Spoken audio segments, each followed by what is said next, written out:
You know what sound that means, folks. You betcha that's another noon whistle. This is our Halloween edition and another celebration of manufacturing myth with a local manufacturer, David Gigante from Wisconsin Oven. He's a production manager up at East Troy's Wisconsin Oven plant. David, thanks for being here. How we doing today, Chris? Good. Listen, I am loving the Scooby Doo costume. Oh yeah, yeah. Let me get up full quick here. Woo, man. There you go. You know, you got some Halloween spirit. I do. Go to trick or treating. We'll be going on, Tuesday in Elkhorn. Yeah, perfect. So, I have to, for those of you who local viewers, we're missing my partner in crime, John Anzalone, who's on assignment right now. And since this is Tuesday and Halloween, he's handing out candy as we speak. But hopefully, we'll be able to catch up with him later on. But let's get back to David here and talk a little Wisconsin Oven and manufacturing. So, David, tell me, I've had the opportunity to tour Wisconsin Oven with some students. It was a great tour, super informative. I don't think everybody knows what's going on at Wisconsin Oven, but let's talk a little bit about your journey, because I think with the noon whistle, we really want to talk about why kids should consider manufacturing as a career. So tell us your story and how you got involved in manufacturing. Well, I went to college in Madison. I was actually going to go to law school, but I didn't. I was working part-time construction for an outfit in Elkhorn, and then I worked there for 10 years, and then decided I was going to check a different career path. And then, lo and behold, in my own backyard here in East Troy was Wisconsin Oven. And we don't make industrial or kitchen ovens. We make big industrial ovens the size of homes and whatnot. So I got started here. I've been here for 23 years. So in your title's production manager. Now tell me a little bit about what that means and kind of the sequence and how you went about getting into that leadership position. When I came here, I didn't know how to weld or didn't use a bandsaw. I grew up on a farm. But slowly, I started to learn some things. I went to Gateway for a class for welding, back then, and kind of just worked my way up. Started building the ovens, and they gave me some opportunities to do some other things here, work in some other departments, travel, do some wiring on the ovens, do some troubleshooting, and slowly but surely, I ended up in this position as a production manager. So. Yeah, and you talked a little bit in your previous answer to the first question about like what Wisconsin Oven manufactures, and everyone thinks oven, you're thinking what you put your frozen pizza in. We're not talking about those. We're No. talking large ovens that range from, like give us some dimensions and what's the largest from, what are some of your common builds to all the way up to one of the more unique ones you guys have welded Um, manufactured. Again, it's a box, with a heat source and a a blower to push the heat around. But some boxes are 8 foot by 8 foot by 10 foot tall. We've built ovens 100 foot long. Um, you know, we've got some in the works possibly for a 250-foot oven, four of them, for like 8 cartons. So we build them in all different sizes and shapes. Probably the largest and biggest oven I think we've done, and it might be the biggest oven in the world, is we built one for Blue Origin down in Florida, Okay. that you can put a rocket inside of it. Yeah, we built it here in sections, and then we hauled all the components down to Florida. It was, I think, like 45 semi trucks of parts down for it. But you can actually YouTube Blue Origin Wisconsin Oven, and you can see this large. The man in front of the door is about this big, like a little ant on the size of it. So we've all sorts of different size ovens we make and manufacture. So. And you guys manufacture them from beginning to end. So like you talk about, it's a box, a metal box. But then what's the process of manufacturing an oven? Kind of just walk through a step by step.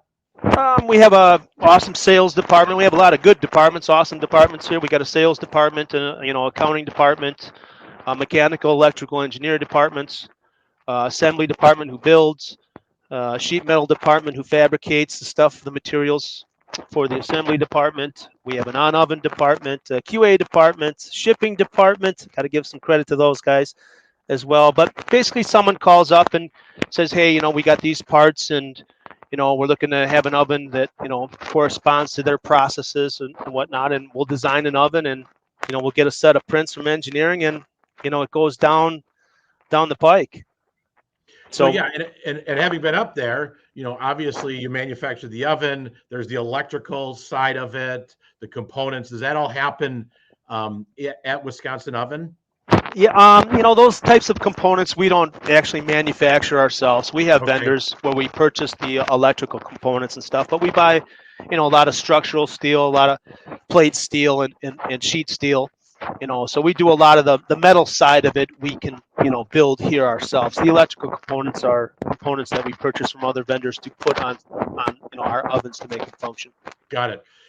So tell us a little bit about like if what does Wisconsin Oven, or primarily you, if you're the hiring manager, what do you look for in potential employees to be a part of the Wisconsin Oven family?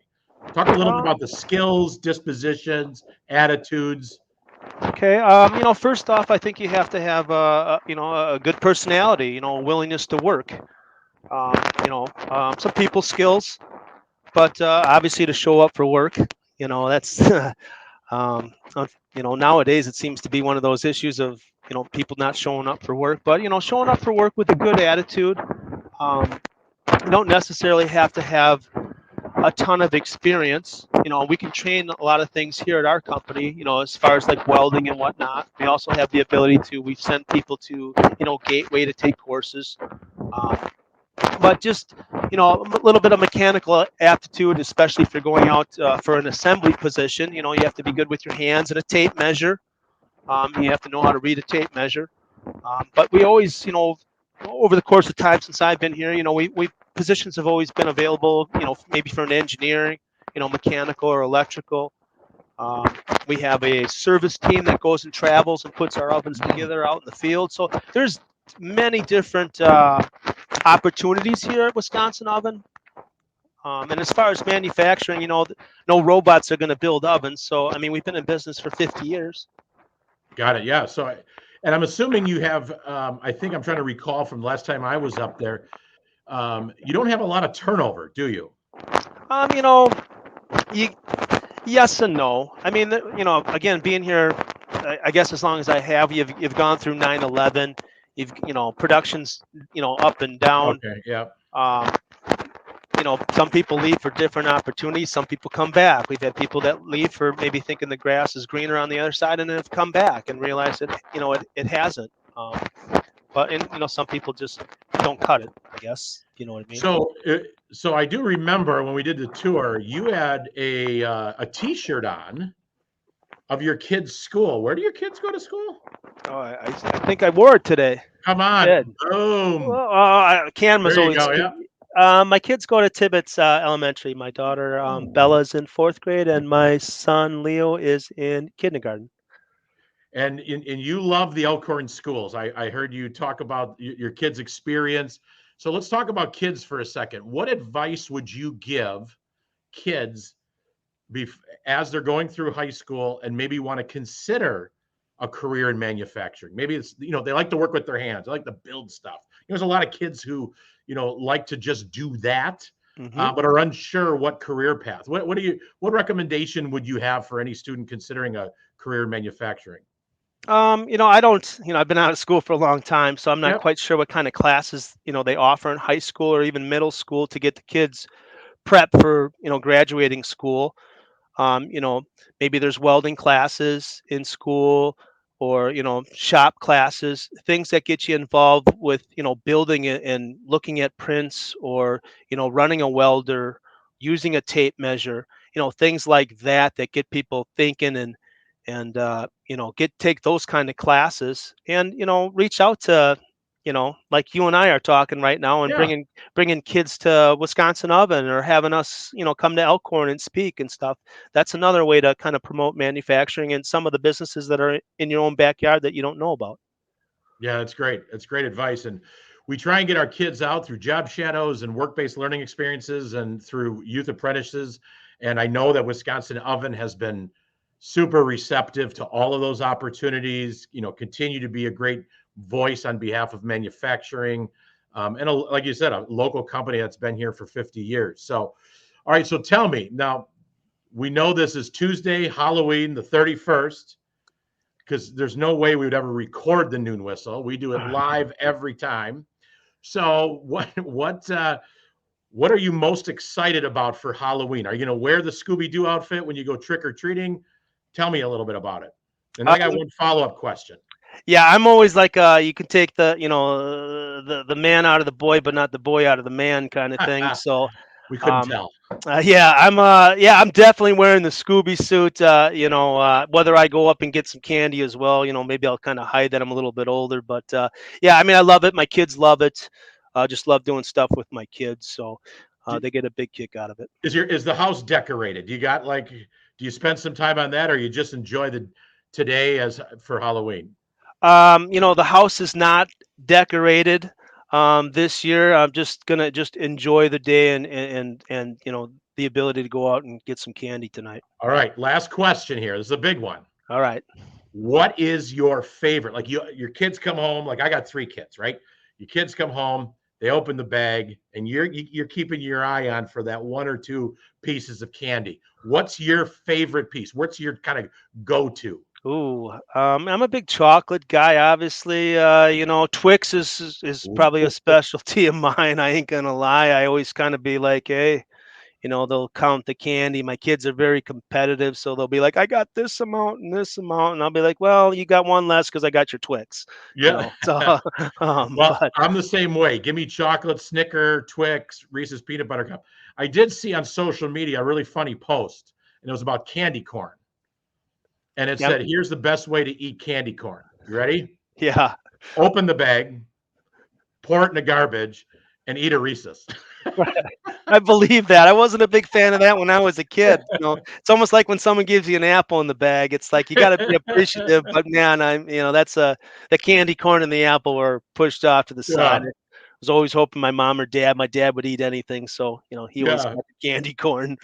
So before we head to our shout outs and thank yous and close another successful noon whistle, what's the future? What's on the horizon at Wisconsin Out of It? Anything new you want to talk about? Anything exciting? Any upcoming projects you got going that you want to share that kind of would intrigue and pique the listeners' interest?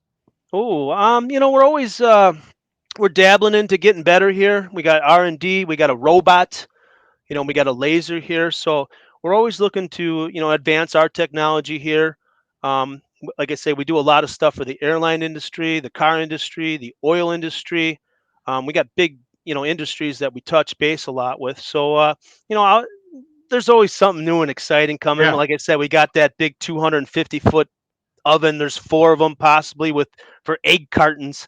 So things are always on the rise, and I always don't know from my end, from the production, what's going Sure. on in sales and who they've been talking to and whatnot. So That's great. Well, we appreciate you coming on, and for everybody who's listening, great local company. I want to thank Wisconsin Oven for everything they've done for the Elk Creek Area School District, being great partners. Love the fact that you choose the Elk Creek Area School District for your kids. Tibbetts is a great blue ribbon school. Shout out to Brian Frost for all he does. And we always close, David, with shout outs and thank yous. So the floor is yours. This is your platform, the hottest podcast in Waller County. well, Who do you want to thank? Well, first and foremost, like I say, I got to thank my kids. I love my kids to death, Bella and Leo. Tibbetts, Elkhorn School System, Mr. Frost. Thanks, Chris, for having me on. Shout out to my coworkers in case they watch this. They know, they're already, all over me about my Scoob suits. So, and a shout out to my mom who's in New Mexico. Love her to death. But Nice. That's great. Awesome. And I'm going to thank Mr. Jason Cleveland at Elk Creek High School and the Student Council, who every year puts on an amazing local trick or treat and Halloween experience at the high school. And all these things that we do, it's the Elk Creek School District realizes we're a community first. So I want to give a shout out to Mr. Cleveland. David, thanks for being on the Noon Whistle. We love it. We'll have you back again. Love the Scooby suit and enjoy some Twix. And on that note, folks, you got to go back to work. So there's the sound. Have a great one. Take care, everybody.